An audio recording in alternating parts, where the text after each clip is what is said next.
अहिल्यानगर जिल्हा बँक बनावट सोने तारण प्रकरण 8 संशयित गजाआड। जिल्हा सहकारी बँकेच्या सोनगाव शाखेतील बनावट सोने तारण प्रकरणी दाखल गुन्ह्यात येथील आर्थिक गुन्हे शाखेच्या पोलिसांनी 8 संशयित आरोपींना अटक केली आहे। राहुरी पोलीस ठाण्यात सदरचा गुन्हा दाखल असून या गुन्ह्याचा तपास आर्थिक गुन्हे शाखेकडून सुरू आहे। दरम्यान या 8 संशयित आरोपींना गुरुवारी राहुरी येथील न्यायालयात हजर करण्यात आलं असता त्यांना 2 दिवस पोलीस कोठडीत ठेवण्याचे आदेश न्यायालयाने दिलेत।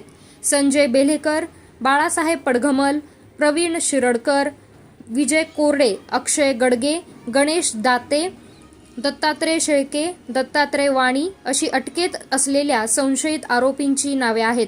संशयित आरोपींनी 9 एप्रिल 2018 ते 17 सप्टेंबर 2019 या कालावधीत जिल्हा सहकारी बँकेच्या सोनगाव शाखेत बनावट सोने कर्ज ठेवून बँकेची तब्बल 1,71,33,400 रुपयांची फसवणूक केली होती।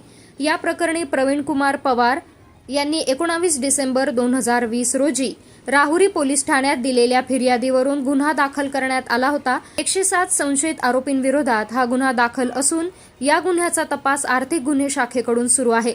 सहाय्यक पोलीस निरीक्षक युवराज आठरे या गुन्ह्याचा तपास करतायत।